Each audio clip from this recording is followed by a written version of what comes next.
Hello दोस्तों, मैं आकाश स्वागत करता हूं आपका अपने यूट्यूब चैनल एग्जाम तरंग पे। जैसा कि आप लोग जान रहे हैं कि यूपी SSSC पेट 2022 का जो जीएस का सिलेबस है हम वो लोग कंप्लीट कर रहे हैं, हम लोगों को कंप्लीट कर रहे हैं। और हमारा आज का जो टॉपिक होगा वो होगा जैन धर्म। जैन धर्म में इससे पहले जो हम लोगों ने टॉपिक किया था वह बौद्ध धर्म का हम लोग टॉपिक कर चुके हैं, और उससे पहले भी वैदिक सभ्यता और जस्ट उससे पहले सिंधु घाटी सभ्यता के टॉपिक कर चुके हैं। और जनरल जो अवेयरनेस का टॉपिक है 10 नंबर का हमारे सिलेबस में पूछा जाएगा, वो आप लोग चैनल की प्लेलिस्ट में देख लीजिए, उस पर कुछ वीडियो पड़े हैं और बाकी की क्लासेस आप लोगों को जल्द से जल्द मिल जाएंगी। और जो अब हम लोग ये इससे पहले जैन धर्म शुरू करें तो इससे पहले से ये बता दें आप लोगों को कि ये जो इसका परिचय है जैन धर्म का, कि 6ठी शताब्दी ईसा पूर्व में जैसे बौद्ध धर्म शुरू हुआ था, वहाँ पर हमने चर्चा की थी कि 6ठी शताब्दी ईसा पूर्व में एक धार्मिक आंदोलन होता है जो कि वैदिक समाज में जो बुराइयाँ जो व्याप्त हो गई थी, कर्मकांड बहुत ज़्यादा हो गए थे, धर्म का स्थान बड़े बड़े यज्ञों के द्वारा, आडंबर और नियम कानूनों के द्वारा ले लिया गया था। तो उनसे जो जनता वहाँ की थी वह एक नए विकल्प, एक धर्म में नए विकल्प की खोज करने लगी थी और उन्हीं के फलस्वरूप ये जो जैन धर्म और बौद्ध धर्म निकला था। तो बौद्ध धर्म हम लोग पढ़ चुके हैं और वहाँ से आप लोग देख लीजिएगा उसको, जो पहला बौद्ध धर्म का पहला वीडियो है वो अवश्य देखिएगा। तो यहाँ पर हम लोग सीधा पढ़ते हैं जैन धर्म। जैन धर्म में जो ये जैन धर्म बना है जैन से, जो कि संस्कृत का शब्द है और इसका जो अर्थ होता है वो होता है विजेता। अगर जैन धर्म जिन का आप लोगों को पूछे क्या अर्थ होता है तो ये इसका अर्थ होता है विजेता। और किस प्रकार का विजेता है? इंद्रियों पर विजय पाने वाला, इंद्रियों पर विजय पाने वाला, विजय पाने वाला। और इससे पहले हम लोग एक रूपरेखा देख लेते हैं कि किस तरह हम लोग ये पढ़ेंगे। तो जैन धर्म जो हम लोग पढ़ेंगे उसमें सबसे पहले होगा, हम तीर्थंकरों को देख लेंगे, तीर्थंकर। दूसरा हम देख लेंगे तीर्थंकर में इसी में हम लोग जैन धर्म के जो संस्थापक होते हैं महावीर स्वामी, वास्तविक संस्थापक उनको माना जाता है, उनको देखेंगे। और उसके बाद हम लोग देखेंगे इनकी शिक्षाएं। नंबर 3 पे हम लोग देखेंगे मान्यताएं। और उसके बाद जो जैन की संगीतियाँ, 2 संगीतियाँ होती हैं, तो जैन संगीति, और इसी में हम लोग इनका कुछ साहित्य वगैरह देख लेंगे। और उसके बाद नंबर 5 पे पतन। तो पतन और परिचय लगभग वही होंगे जो बौद्ध धर्म में हम लोगों ने पढ़ा था, मान्यताएं भी लगभग वही होंगी जो हमने बौद्ध धर्म में पढ़ा था। तो हमारा जो मुख्य टॉपिक होगा वो जैन तीर्थंकर और जैन संगीति होगा। शिक्षाओं में भी हम लोग देखेंगे कि उसी प्रकार का, वह जो बुद्ध का मार्ग था वो मध्यम मार्ग था। और यहाँ पर जैन धर्म में देखा जाए तो यहाँ पर कुछ नियम, कठोर नियम थे, जिसी कारण यह है कि यह पूरे समाज में फैल नहीं पाता है, पूरे भारतवर्ष में इसके अनुयायी कम पाए जाते हैं। और जो बौद्ध धर्म होता है वो अपने मध्यम मार्ग में होने के कारण पूरे विश्व में छा जाता है। तो हम लोग अब देखते हैं आगे, कहानी से ज़्यादा मतलब नहीं, कुछ फैक्ट देखेंगे जो कि परीक्षाओं में अक्सर पूछे जाते हैं। और हमारा परीक्षा ये जो है आप लोग देख रहे हैं कि यूपी SSSC पेट 2022। तो सीधा सा बात है, संस्कृत का शब्द है जिसका अर्थ होता है इंद्रियों पर विजय पाने वाला। और यहाँ पर हम लोग पहला शुरू करते हैं अपना तीर्थंकर।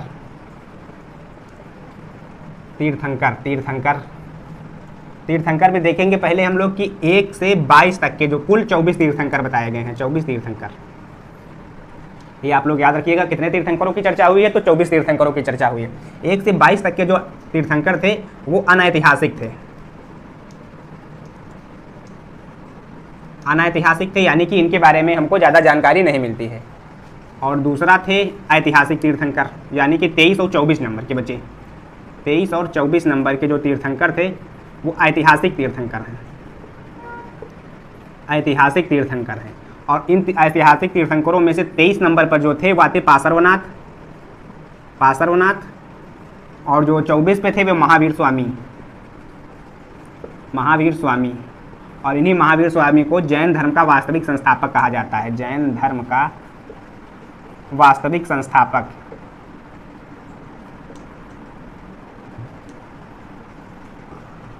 तो ये 23 नंबर पे थे और ये 24 नंबर पे थे। अब अनैतिहासिक तीर्थंकरों में हम लोग देख लेते हैं थोड़ा इनके बारे में जो कुछ नाम हमको मिलते हैं। तो जो सबसे पहला नाम मिलता है वो होता है ऋषभनाथ का। सबसे पहला जो नाम मिलता है हम लोगों को वो होता है ऋषभनाथ का। और दूसरा हम लोग इसमें देख लेते हैं अजीतनाथ। और यहाँ पर एक और आता है संभवनाथ। ये दोस्तों ज़्यादा इंपॉर्टेंट नहीं है, केवल ऋषभनाथ आप लोग याद रख लीजिएगा, ये इंपॉर्टेंट है क्योंकि ये पहले माने जाते हैं, पहले तीर्थंकर माने जाते हैं। उसी के बाद हम लोग ऐसे ऐसे चले आएंगे तो देखेंगे जो ये 23 नंबर तो 22 नंबर पर आप लोग देखिएगा कि अरिस्टिनेमी, और उसके बाद पार्श्वनाथ, और उसके बाद है महावीर स्वामी। तो ये 22 नंबर के, ये 23 नंबर के, ये 24 नंबर के।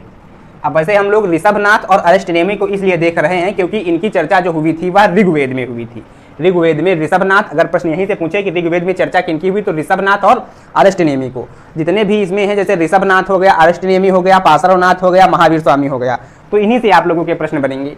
और बाकी जो अजीतनाथ, संभवनाथ, मल्लीनाथ, सुब्रतनाथ, ऐसे तमाम सारे दिए हुए हैं, लेकिन उनके बारे में आप लोगों को ज़्यादा डीपली नहीं पढ़ना है। जो हम लोग देखेंगे, इनकी जीवनी देख लेंगे और इनकी जीवनी देख लेंगे, इनको थोड़ा डिटेल में देख लेंगे, इनका कुछ परिचय मात्र देख लेंगे।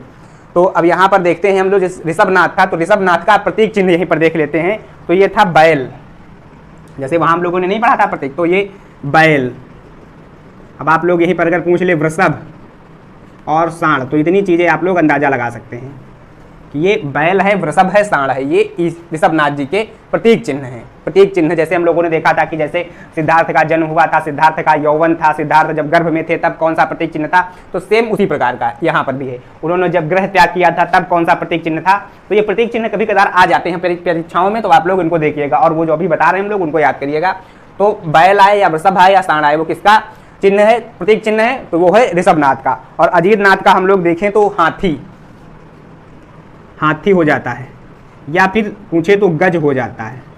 तो ये आप लोग ध्यान रखिएगा। और अब देख लेते हैं हम लोग अरिष्टनेमी का। अरिष्टनेमी का क्या होता है, तो अरिष्टनेमी का आप लोग ध्यान रखिएगा कि इनका जो है वो शंख होता है। अरिष्टनेमी क्या क्या हो जाएगा, अरिष्टनेमी का प्रतीक चिन्ह शंख हो जाएगा। और पार्श्वनाथ का जो होगा वो हो जाएगा सर्प, सर्प या फिर सर्पफन, सर्पफन। और महावीर स्वामी का जो हो जाएगा वो हो जाएगा, इसमें होगा सिंह, सिंह। तो ये आप लोग याद करिएगा, अरिष्टनेमी का शंख और सर्प या सर्पफन, और महावीर स्वामी का सिंह हो जाएगा। अब यहाँ पर हम लोग देख लेते हैं ऋषभनाथ और अरिष्टनेमी की चर्चा ऋग्वेद में होती है। ऋषभनाथ यहाँ पर देख लेते हैं, ऋषभनाथ और अरिष्टनेमी, इन दोनों की चर्चा आप लोगों को ऋग्वेद में मिलेगी। ऋग्वेद में चर्चा है। इनको बताया गया है विष्णु का अवतार, विष्णु का अवतार। और इनको बताया गया कृष्ण का समकालीन थे, कृष्ण के समकालीन थे, समकालीन थे। तो यहाँ पर दो चीजें हैं। अगर प्रश्न यहाँ पर बन सकता है कि कृष्ण के समकालीन, ऑप्शन दे दिया, इनमें से कौन कृष्ण के समकालीन थे, तो आप लोग ये ध्यान रखिएगा, अरिष्टनेमी। ये वन लाइनर प्रश्न यहीं से बन जाएंगे, आप लोग देखिएगा। और ऋषभनाथ के जो पुत्र थे भरत, ऋषभनाथ के पुत्र थे भरत। और कहा जाता है जैन कथाओं में कि इन्हीं भरत के नाम पर जो भारत देश का नाम पड़ता है, तो वो ऋषभनाथ के पुत्र थे, भरत के नाम पर इनका होता है। और इनके जो दूसरे पुत्र थे बाहुबली, बाहुबली, कटप्पा वाले नहीं दोस्तों, बाहुबली। तो बाहुबली, इनकी एक मूर्ति है कहाँ, कर्नाटक के श्रवणबेलगोला में। आप लोगों को याद होगा कि इनकी एक मूर्ति है गोमतेश्वर, गोमतेश्वर मूर्ति। ये कहाँ पर है, कर्नाटक में, कर्नाटक के श्रवणबेलगोला, श्रवणबेलगोला में इनकी एक मूर्ति है, एक भव्य मूर्ति है। करीबन वो है 17.5 फीट की, 17.5 फीट की मूर्ति है। और यहाँ पर हर 12 वर्षों में एक होता है महामस्तक अभिषेक, महामस्तकाभिषेक। ये कहाँ पर होता है, तो ये कर्नाटक में होता है, गोमतेश्वर मूर्ति। और आप लोग देखिए बाहुबली, ऋषभनाथ, ये आप लोग इनका क्रम देख लीजिएगा, कौन किसके क्या हैं, ये आप लोग इसमें देखिएगा। आप लोगों को बता दिया गया दक्षिण भारत में कर्नाटक है, तो दक्षिण भारत पूछ ले तो भी बताएंगे कि वही कर्नाटक में। तो अब इन चीज़ों को हटाते हैं और अपने मेन टॉपिक पर आते हैं हम लोग, जिसका है जो है हमारा महावीर स्वामी और पार्श्वनाथ। इनकी जीवनियों को देखते हैं। आप लोग एक बार इसका स्क्रीनशॉट ले लीजिए और जिसको लिखना है तो लिखिए। और लिखने का क्या होता है कि लिखने से याद होता है, इसीलिए लिखते रहिए, लिखने में कोताही आप लोग ना करिए। लिखना बहुत जरूरी है, लिखने से याद होगा आप लोगों को। तो वो कहते नहीं करने से होता है, तो बस वही है कि लिखने से याद होता है, लिखने से याद हो जाएगा आप लोगों का। 2 बार लिखिए, 3 बार लिखिए, जरूरी नहीं कोई व्हाइट पेपर पर लिखिए, रफ ले लीजिए, जैसे मैथ के सवाल नहीं हल करते हैं वैसे 2-2, 3-3 मिनट में तो आप लोग जीवनी लिख सकते हैं। इसी तरह जो याद आ रहा हो लिख डालिए उसका। तो अब लोग हम चलते हैं पार्श्वनाथ पर। पार्श्वनाथ कौन थे ये 23वें तीर्थंकर थे, 23वें तीर्थंकर थे पार्श्वनाथ। अब इनकी माता पिता का नाम हम लोग देख लेते हैं। तो इनके जो पिता थे उनका नाम था अश्वसेन। यहाँ पर अच्छा ऐसे ही देख लेते हैं, पिता का नाम अश्वसेन, अश्वसेन पिता का नाम था इनके अश्वसेन। माता का नाम प्रभावती, पिता का नाम अश्वसेन, माता का नाम प्रभावती था। और पार्श्वनाथ ये तपस्या के लिए जाते हैं 30 वर्ष में, 30 वर्ष में तपस्या के लिए गृह त्याग करते हैं, गृह त्याग करते हैं। तो ये आप लोग याद रखना कि 30 वर्ष में, और 30 वर्ष में ही आप लोगों का महावीर स्वामी जाएंगे। और जो बुद्ध धर्म में हम लोगों ने पढ़ा था महात्मा बुद्ध सिद्धार्थ जो है वह 29 वर्ष की अवस्था में निकलते हैं। तो ये चीज़ें आप लोग ध्यान रखिएगा। और एक पॉइंट हो गया, दूसरा और तीसरा। अब चौथा पॉइंट हम लोग देखेंगे। यही पॉइंट आप लोग ऐसे ही बनाते जाइए और इसी तरह इनको याद करते जाइएगा कि कौन कौन से कब गए थे, कहाँ गए थे। तो यहाँ पर होगा कि 30 वर्ष में जैसे जाते हैं तो ये 83 दिन की तपस्या के बाद इनको ज्ञान की प्राप्ति होती है, ज्ञान की प्राप्ति होती है। और कहाँ पर होती है तो वो होता है सम्मेद पर्वत पर इनकी। और जैसे स्थिति पूछे, अब यहाँ पर पढ़ने का तरीका यही हो गया कि ज्ञान की प्राप्ति हुई तो एक स्थान आ रहा है हम लोगों को एक स्वाभाविक रूप से कि कहाँ पर इनको ज्ञान की प्राप्ति हुई थी। तो 83 दिन की तपस्या के बाद सम्मेद पर्वत पर इनको ज्ञान की प्राप्ति हुई। अब जैसे बुद्ध धर्म में हम लोग पढ़ चुके हैं, वहाँ पर एक प्रोफार्मा तैयार कर चुके हैं, एक तरीका कैसे होगा पढ़ने का वो हम लोग तैयार कर चुके हैं। तो जैसे सिद्धार्थ की जब ज्ञान प्राप्त हुआ तो उनको कहा गया गौतम बुद्ध कहा गया, शाक्य मुनि कहा गया। तो यहाँ पर जब ये सम्मेद पर्वत पर पार्श्वनाथ को ज्ञान प्राप्त हुआ 30 वर्ष की अवस्था में, 83 दिन की कठोर तपस्या के बाद इनको सम्मेद पर्वत पर ज्ञान प्राप्त हुआ। तो यहाँ पर देखेंगे कि इनको कहा गया पौरसाद नियम, ये याद रख लीजिएगा आप लोग।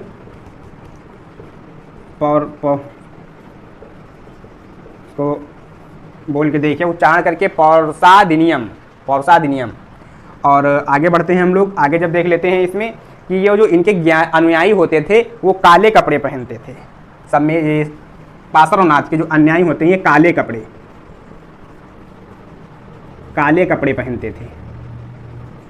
पहनते थे। इसीलिए इनको क्या कहा जाता था, इनको कहा जाता था निग्रंथ, यानी कि बिना बंधन के।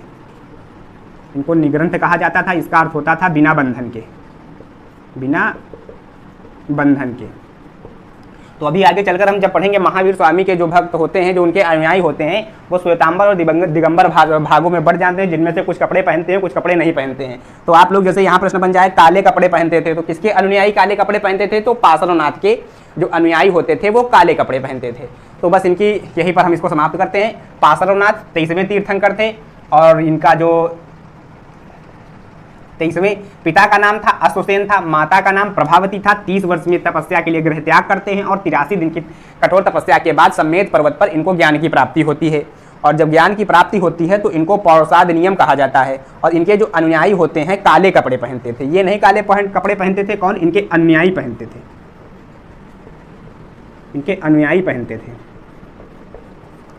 थे। तो बस इतनी चीज़ें हैं, आप लोग लिखिए। 2 लाइनें 4 लाइनें, इतना तो याद आप लोग कर ही सकते हैं और इतना याद भी करना चाहिए इनको। अब इनकी जो हम लोग देखते हैं कि अगर देख लेते हैं शिक्षाएं, चलो यहीं पर देख लेते हैं कुछ शिक्षाएं इनकी हैं।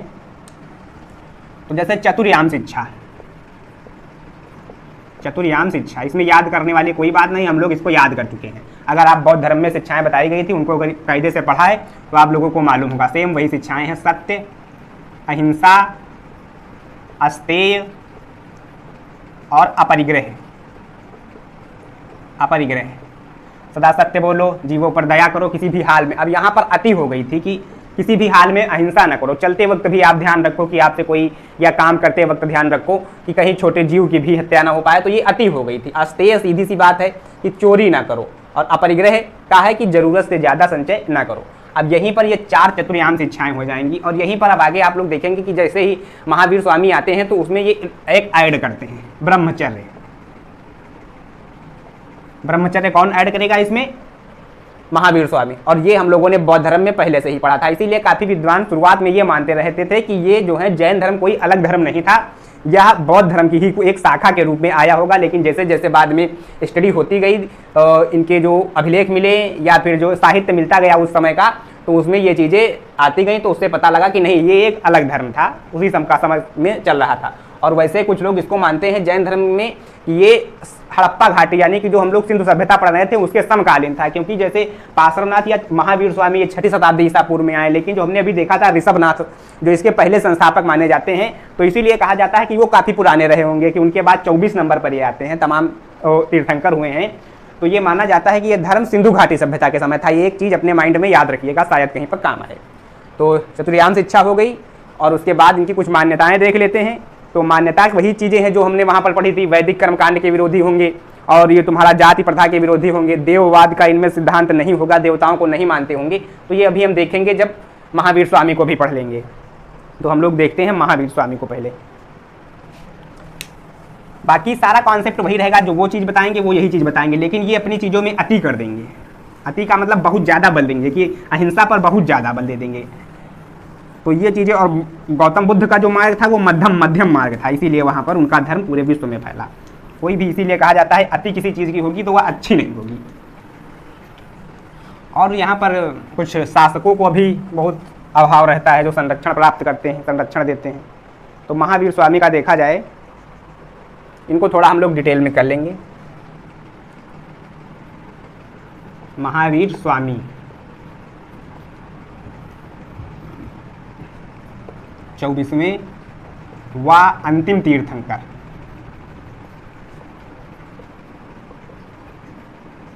24वें व अंतिम तीर्थंकर कौन होते हैं? महावीर स्वामी। महावीर स्वामी जो हैं ये सिद्धार्थ और त्रिशला के पुत्र होते हैं। इनके पिता का नाम, पिता माता, पिता का नाम है सिद्धार्थ, माता का नाम है त्रिशला, माता का नाम त्रिशला है, और इनके बचपन का नाम है वर्धमान। और जो इनका जन्म होता है वह होता है 540 बीसी में। अब इनसे जन्म होता है वर्धमान का 540 बीसी में, 540 बीसी में जन्म होता है वर्धमान का, जो इनका बचपन का नाम होता है। महावीर स्वामी के बचपन का नाम क्या है? वर्धमान नाम है। पिता सिद्धार्थ हैं, माता त्रिशला हैं। पिता जो हैं ये हैं ज्ञात्रक कुल के क्षत्रिय हैं वज्जी संघ में। पिता जो हैं ये सिद्धार्थ, ये कौन है?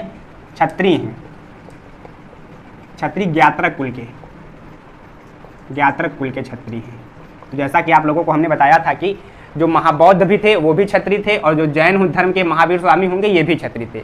और माता जो इनकी त्रिशला थी वह लिच्छवी नरेश चेटक की बहन थी। कौन थी ये?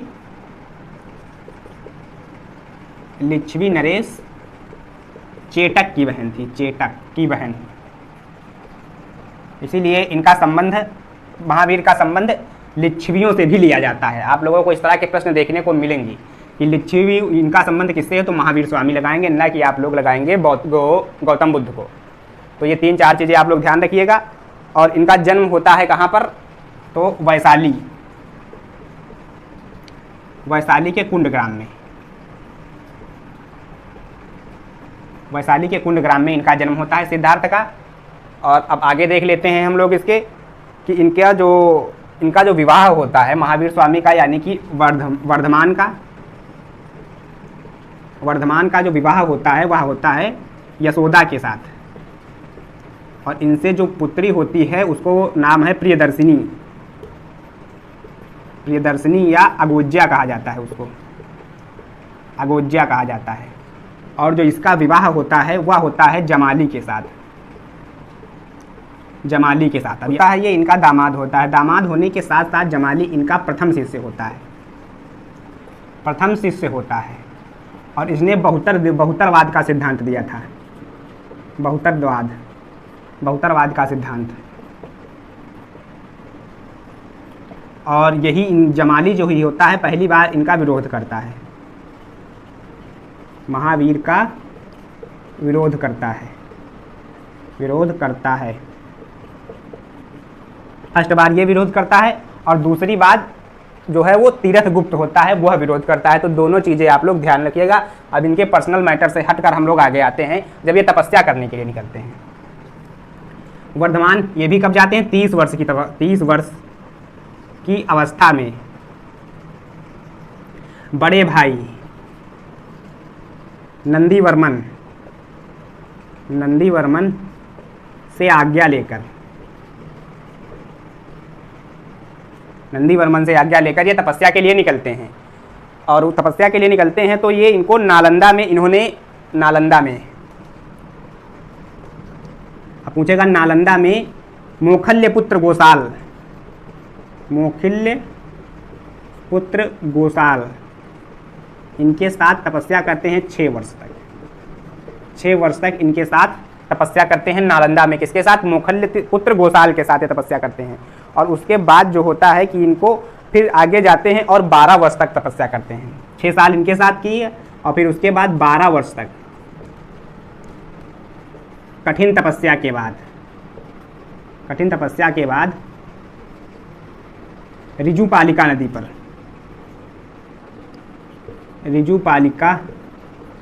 नदी के तट पर जाम्भिक गांव में, याद करने वाली क्या चीज़ें हैं इसमें? नदी कौन सी थी? ऋजुपालिका नदी। गांव कौन था? जाम्भिक गांव था। तो ऋजुपालिका नदी के तट पर जाम्भिक गांव में वैशाख पूर्णिमा के दिन इनको भी ज्ञान की प्राप्ति होती। जाम्भिक गांव में वैशाख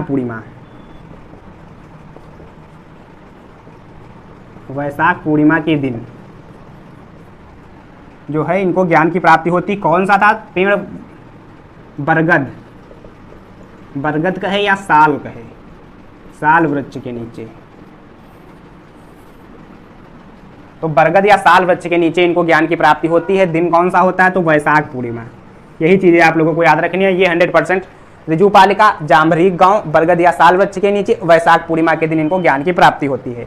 और बौद्ध को किस पेड़ के नीचे ज्ञान प्राप्त होता है? तो वो रहता है, इनका बरगद का था, उनका पीपल का वृक्ष था। ठीक है, ये पीपल के वृक्ष के नीचे बैठकर उनको ज्ञान प्राप्त हुआ था, इनको बरगद और साल के वृक्ष के नीचे ज्ञान प्राप्त हुआ था।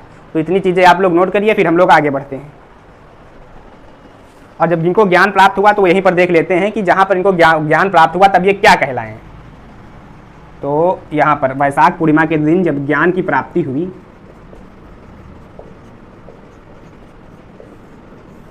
तो इनका केवलिन का पद प्राप्त किया। केवलिन, इनको केवलिन कहा गया। ये भी आप लोग याद रखिएगा, केवलिन कहा गया। उसके बाद इनको जिन कहा गया। जिन का अर्थ होता है विजेता। और दूसरा इनको अहर्त कहा गया और निग्रंथ कहा गया। ठीक है, अहर्त और निग्रंथ कहा गया। तो निग्रंथ का अर्थ होता है, आप लोगों ने देखा था कि बंधन रहित। अहर्त का अर्थ हो जाता है इनको योग्य पुरुष और कैवल्य की प्राप्ति हुई, पूर्ण ज्ञान जिसको कहा जाता है कैवल्य। कैवल्य का आप लोग यहाँ पर लिख लीजिए योग्य पुरुष। योग्य पुरुष कैवल्य के माने। और अहर्त के माने आप लोग लिख लीजिए, कैवल्य का होता है पूर्ण ज्ञान।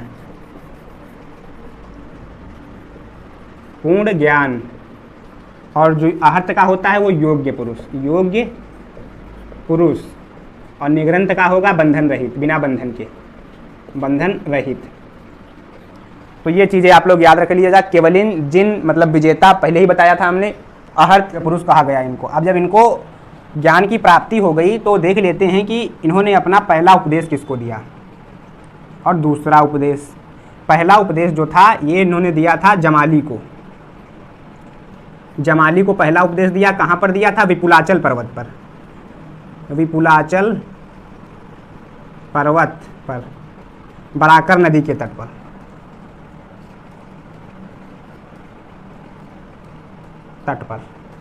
दिया। और जो इनकी पहली वो थी महिला शिष्या, वो थी चंदना। कौन थी? चंदना। ये चंदना कौन है? ये अंग नरेश दधिवाहन की पुत्री हैं। तो पहला उपदेश दिया जमाली को और दूसरा जो चंदना थी इनकी प्रथम शिष्या थी चंदना, और ये अंग नरेश दधिवाहन की पुत्री थी। तो अभी इन्होंने उपदेश दे दिया चंदना और जमाली को, ज्ञान की प्राप्ति हो गई। अब इनकी मृत्यु के विषय में हम लोग देख लेते हैं कि 467 BC में इनकी मृत्यु है। तो कहाँ चले गए वर्धमान साहब? ये रहे महावीर स्वामी। इनकी मृत्यु 467 BC में इनकी मृत्यु हो जाती है। तो अब इसके बाद हम इनकी शिक्षाओं पर देख लेते हैं। ये इनकी जीवनियाँ हो गई। इन लोगों को आपको याद रखना है, एक बार हम फिर से पूरा आप लोगों को बता देते हैं याद करने वाली चीज़ें। महावीर स्वामी 24वें तीर्थंकर थे।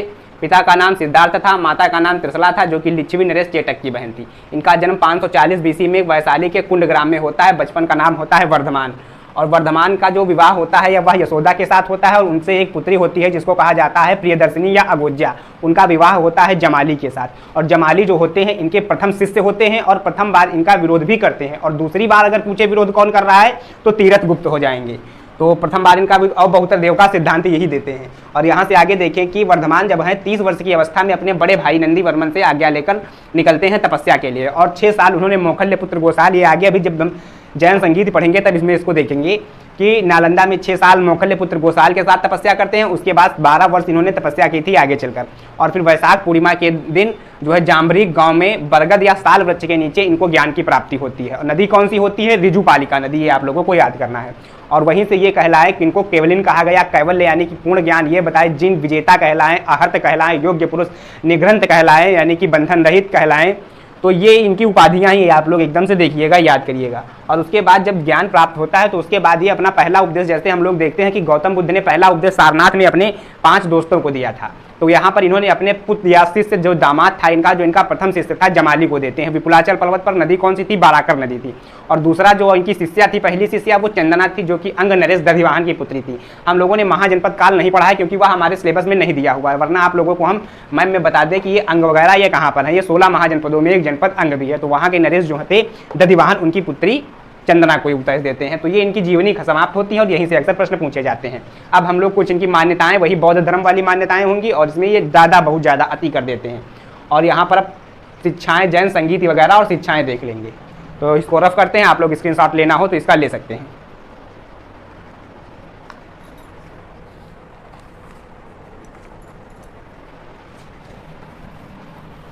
पतन और मान्यताएं लगभग वही हैं, आप लोग ये पढ़ेंगे देखेंगे।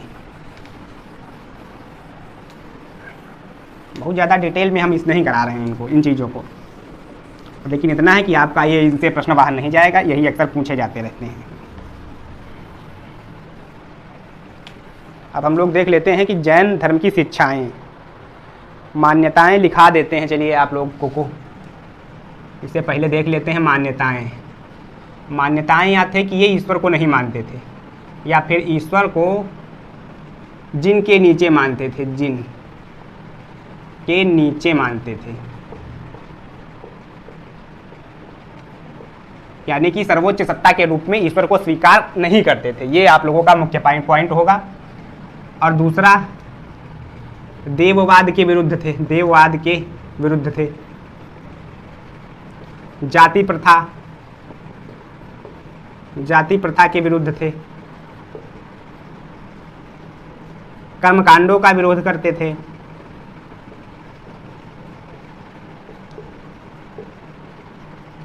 कर्मकांडों का विरोध करते थे। तो ये सारी चीज़ें हमने जो बौद्ध धर्म में लगाई थी वही हैं।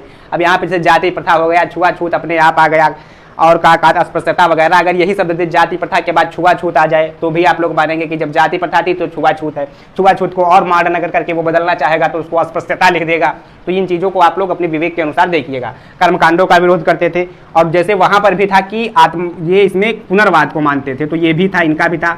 पुनर्जन्म की संकल्पना थी, पुनर्जन्म की संकल्पना थी। तो दोनों में, बौद्ध धर्म में और जैन धर्म में पुनर्जन्म की संकल्पना को मान्यता दी गई। तो इनकी मान्यताएं इतनी हो गई। स्क्रीनशॉट लीजिए, हम लोग इसको रफ करते हैं और इनकी शिक्षाओं पर देखते हैं थोड़ा, जो कि हमारा टॉपिक कहता है, जैन धर्म की शिक्षाएं।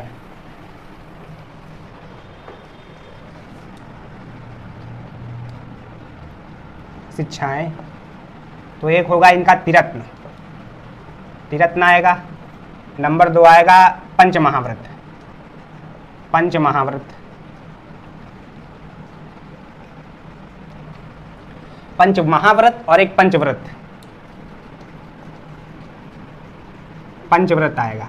त्रिरत्न और पंचमहाव्रत। पंचमहाव्रत में दोस्तों वही होगा जैसा कि चतुर्याम शिक्षा में हम लोगों ने अभी बात की थी, कि चतुर्याम शिक्षा में जो लोग बात की थी, जो जिन चीज़ों की, वो यहीं पर आएंगे। तो चतुर्याम शिक्षा बता दी थी अभी। चतुर्याम शिक्षा में इन्होंने क्या जोड़ दिया था? ब्रह्मचर्य जोड़ दिया था। चतुर्याम शिक्षा में ब्रह्मचर्य जोड़ दिया था। चतुर्याम ये पार्श्वनाथ के द्वारा दी गई थी, सत्य, अहिंसा, अस्तेय, अपरिग्रह, और उनमें जब पांचवा जोड़ा तो ये ब्रह्मचर्य। और ये भिक्षुओं के लिए होते थे। पंच महाव्रत जो थे ये भिक्षुओं के लिए, भिक्षुओं के लिए कि इन चीज़ों का जो चतुर्याम शिक्षा और ब्रह्मचर्य था इनका कठिनता से पालन करना था, तो ये जो भिक्षुओं के लिए। और पंच महाव्रत में वही चीज़ें थी लेकिन उनमें कुछ चीज़ें ढील दे दी गई थी। चतुर्याम शिक्षा आप लोगों को फिर अच्छा बता देते हैं। सत्य, अहिंसा, अस्तेय, अपरिग्रह, सत्य, अहिंसा, अस्तेय, अपरिग्रह और ब्रह्मचर्य भिक्षुओं के लिए थी। तो पंच महाव्रत और पंचव्रत में यही चीज़ें थी लेकिन उनमें कुछ ढील दे दी गई थी कि इन चीज़ों को कर सकते हैं थोड़ा बहुत जहाँ तक उचित हो। तो ये यही चीज़ें हो गई। और तीरत्न में हम लोग देख लेते हैं कि तीरत्न का कहना था कि सम्यक ज्ञान, सम्यक ज्ञान वही संतुलित ज्ञान, सम्यक ज्ञान होना चाहिए। और उसके बाद सम्यक दर्शन होना चाहिए, सम्यक दर्शन। और अगला है सम्यक आचरण।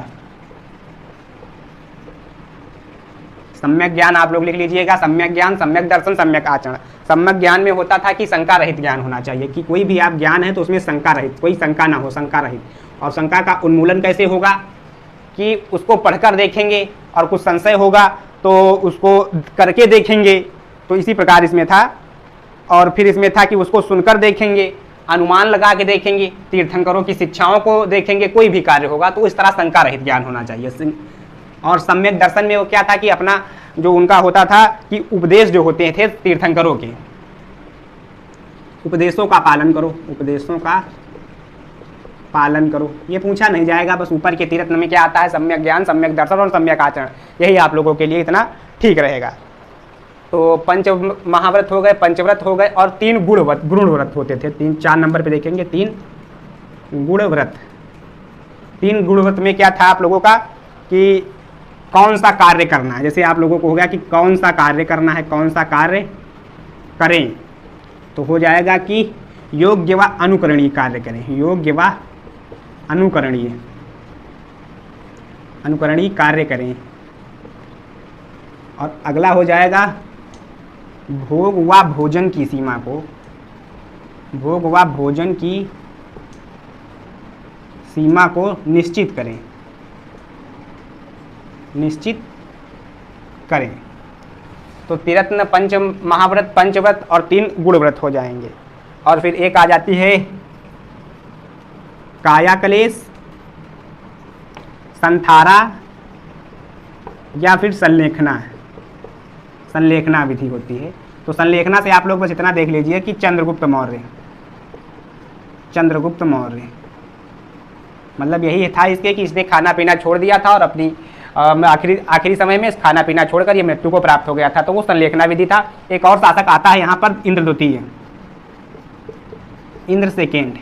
तो ये संलेखना विधि द्वारा इन्होंने अपने प्राणों को त्याग किया था। और ये इतनी शिक्षाएं आप लोग देख लीजिएगा। तीरत्न है, पंच महाव्रत है, पंचव्रत है, गुणव्रत है, काया क्लेश, बस इसी से प्रश्न पूछा जाएगा। और चतुर्याम शिक्षा आप लोग ध्यान रख लीजिएगा। जो यहाँ पर प्रश्न बनने वाला अक्सर होता है कि यही चतुर्याम शिक्षा क्या थी, ये चतुर्याम शिक्षा क्या थी, इसमें देखिएगा। और आप लोगों को अस्तेय हटाकर यहाँ पर अपरिग्रह दे देगा, ओ ब्रह्मचर्य दे देगा,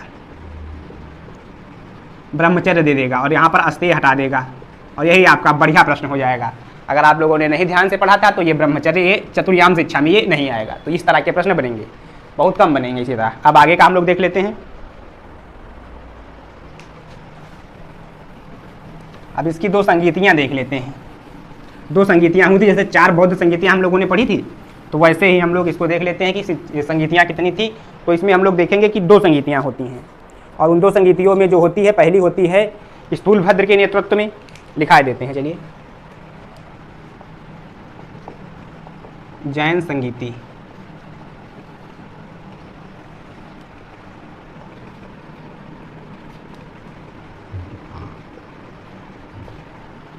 प्रथम और द्वितीय। प्रथम जो जैन संगीति होती है वह स्थूलभद्र के नेतृत्व में होती है। कहाँ पर होती है? पाटलिपुत्र में।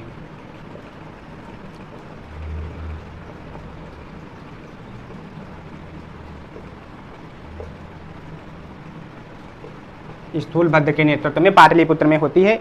और यहाँ पर क्या होता है कि अंगों की रचना होती है। निर्णय क्या लिया जाता है? अंगों की रचना।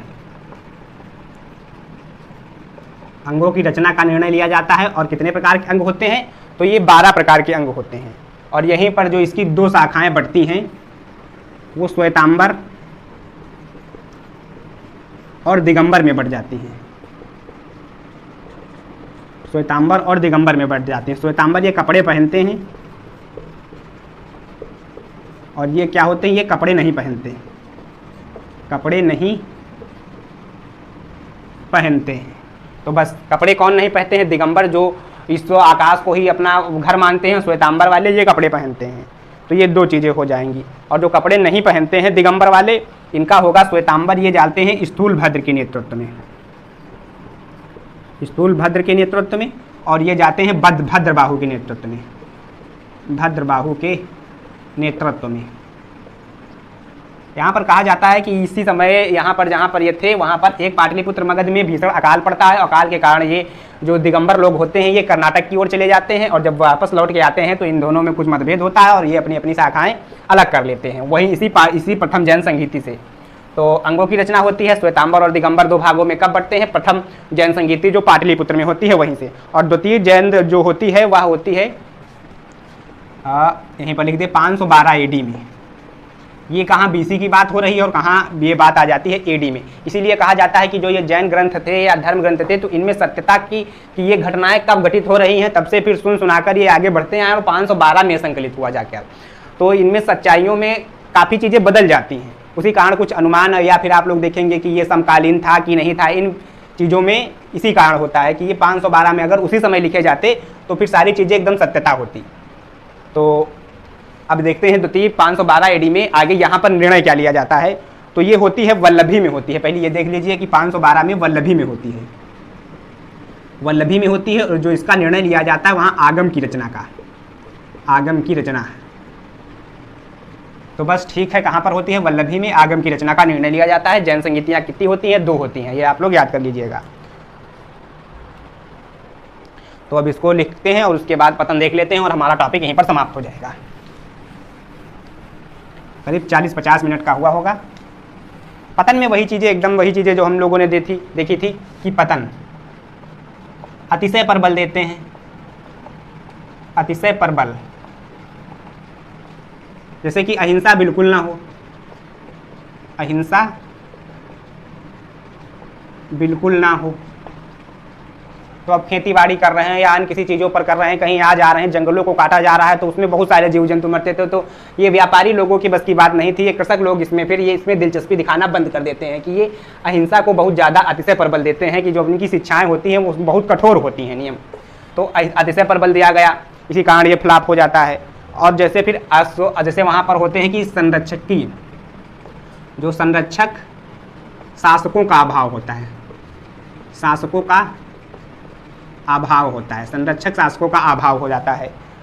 और देखते हैं कि वैदिक परंपराओं से जो ये शुरुआत में होते हैं तो वैदिक परंपराएं खुद करने लगते हैं।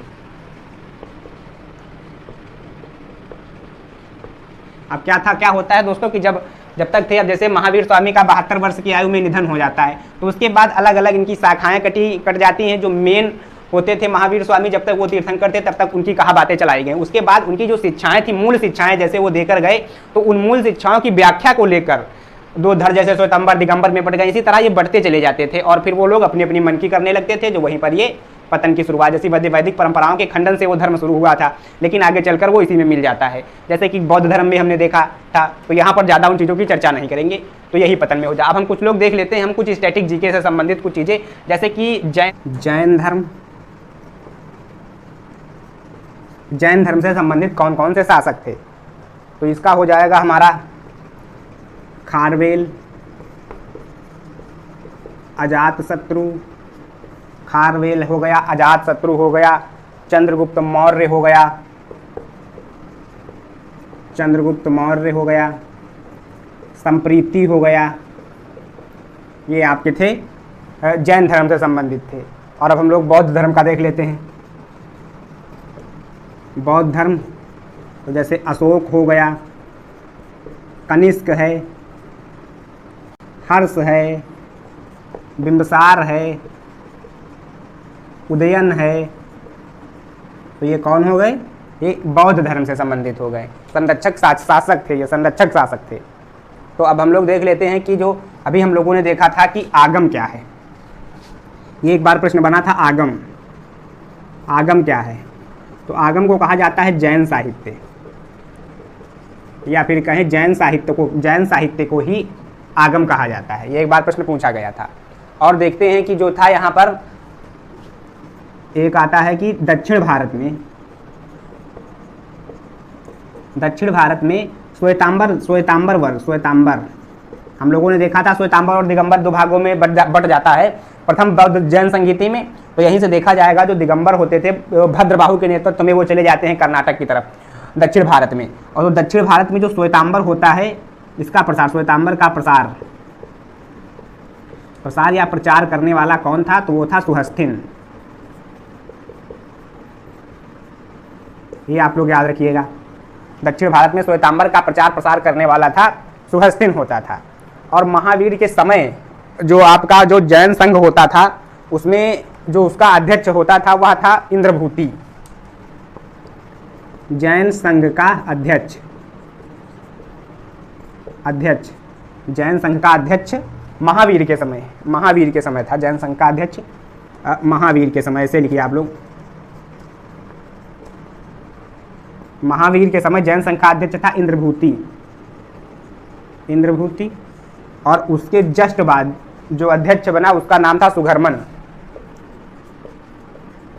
उसका सुघर्मन नाम था। तो ये जीके के फैक्ट हो जाते हैं, कुछ प्रश्न पूछे गए हैं। सुघर्मन, सुहस्तिन और ये आगम जैन साहित्य को कहा जाता है, जिसकी रचना 512 में एडी में जो द्वितीय बौद्ध जैन संगीति थी वहां पर होती है। तो आप लोग वीडियो को लाइक, चैनल को सब्सक्राइब